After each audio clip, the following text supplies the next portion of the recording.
Head of the departments వస్తే all secretaries are depending on head of the departments. You are not applying your minds, we are borrowing other minds. So I wanted to avoid that. అందుకే అందరూ కూడా ఆలోచించితే అక్కడి నుంచి leadership provide చేయడంలో మెరుగైన leadership ఇవ్వగలుగుతాం. ఎప్పుడైనా సరే మనం వేరే వాళ్ళపైన ఆధారపడినప్పుడు మన ఆలోచనలు తగ్గుతాయి, వీళ్ళంతా రొటీన్ అడ్మినిస్ట్రేషన్లో పడే పరిస్థితి వస్తుంది. అందుకే ఈ brain storming session, I can say it is a brain storming session and reorienting hour cells.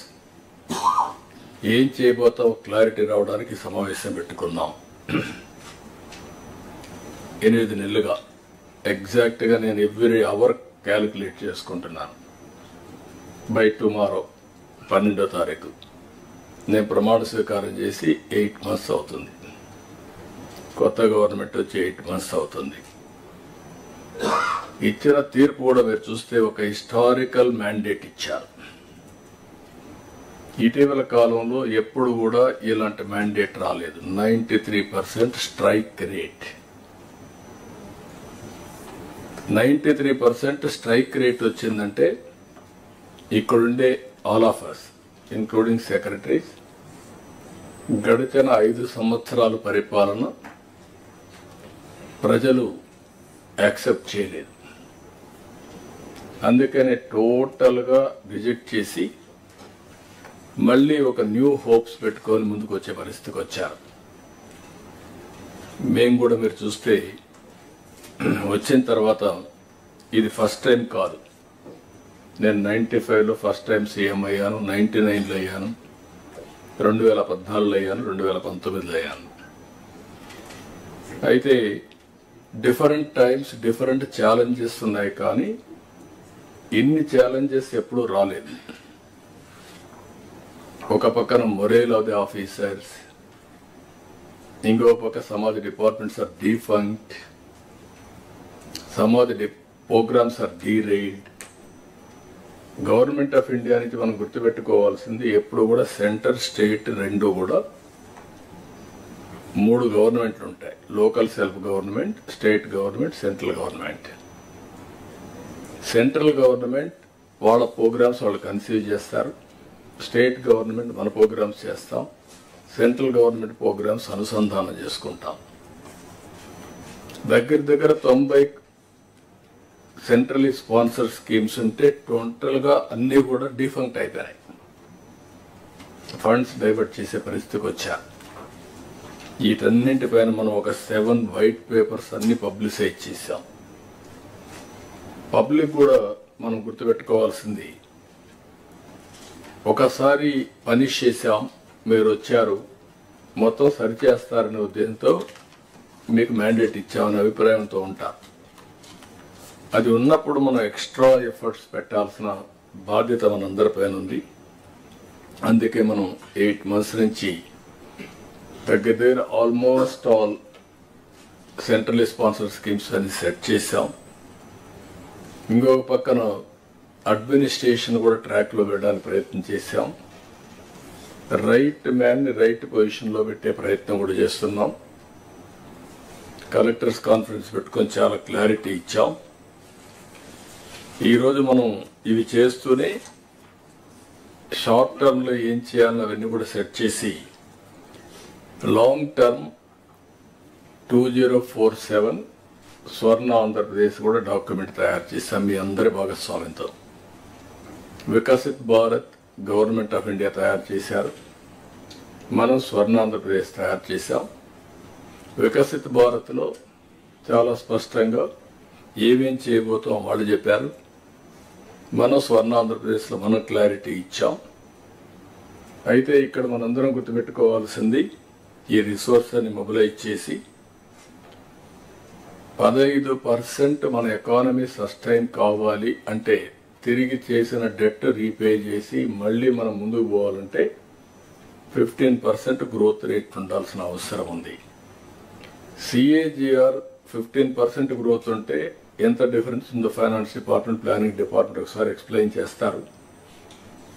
For the last 30 years సమర్థవంతమైన నాయకత్వం ఉండి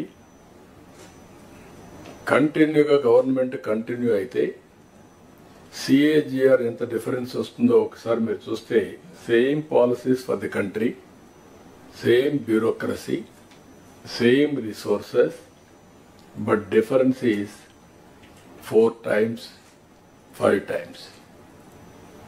అంటే CAGRలో ఎంత డ్రాస్టిక్ చేంజ్ వస్తుందో ఒక స్లైడ్ మీరు చూస్తే మొన్న నేను చూపించాను. ఢిల్లీ ఎలక్షన్స్ వచ్చిన తర్వాత ఆ రిజల్ట్స్ వచ్చిన తర్వాత చూపిస్తే గుజరాత్ హ్యాస్ గ్రోన్ 15 times. అదే west Bengal has grown 4 times. 95, 2024. అంటే గుజరాత్ కంటే వెస్ట్ బెంగాల్లో మెరుగైన రిసోర్సెస్ ఉన్నాయి. 95 కాదు 97% ఫ్లడ్ వాటర్, గంగానది నీళ్లు. గుజరాత్లో నీళ్లు లేవు, మైక్రో ఇరిగేషన్ పోయే పరిస్థితికి వచ్చా. అలాంటివన్నీ ఎగ్జాంపుల్స్ ఉన్నాయి. అందుకని ఈసారి మనం టాప్ 10 ప్రిన్సిపల్స్ పెట్టుకున్నాం. అవి కూడా ఇప్పుడే CS గారు చెప్పారు, నేను చెప్పడం లేదు. దీంట్లో కూడా 5 years ఒక angle, 1 year backward integration, clear cut targets. అదే సమయంలో 20 years ఎట్లా రియలైన్ కావడం. ఇందులో కూడా చూస్తే టెక్నాలజీ కూడా బాగా ఎఫెక్టివ్గా ఉపయోగించుకొని రాష్ట్రంలో ఉండే ప్రతి ఒక్క వ్యక్తికి భద్రత ఇవ్వాల్సిన బాధ్యత మనకుంది. దాని మీదనే మన పెన్షన్ కానీ ఏ కార్యక్రమం కానీ ఆలోచిస్తున్నాం. Family as a unit, minimum అవసరమైన house site, house, sustainable water, tap, gas, toilet, అదే మరి వీలైతే ఇంటి పైన సూర్యకర కరెంట్ తయారు చేసుకోవడానికి సోలార్ ప్యానల్స్, ఇవన్నీ కూడా ఇండివిజువల్గా ఇవ్వడం. గ్రామంలో కూడా మనందరం కూడా ఆలోచించుకొని స్ట్రీట్ లైట్, రోడ్, డ్రైనేజ్, అదే మరిగా ఏదైతే garbage collection, circular economy integrate చేయడం, అల్టిమేట్గా wealthy, happy and healthy society create చేయడం మన ఆబ్జెక్టివ్గా మనం ముందుకు పోతున్నాం. ఒక పక్కన సాటిస్ఫాక్షన్, ఒక పక్కన ఇంకా యాంగ్జైటీ. ఈ 6 నెలల్లో మనం చేసిన పనుల వల్ల మీరు చూస్తే 8 నెలల్లో 12.94% గ్రోత్ రేట్ వచ్చింది. అంటే ఇది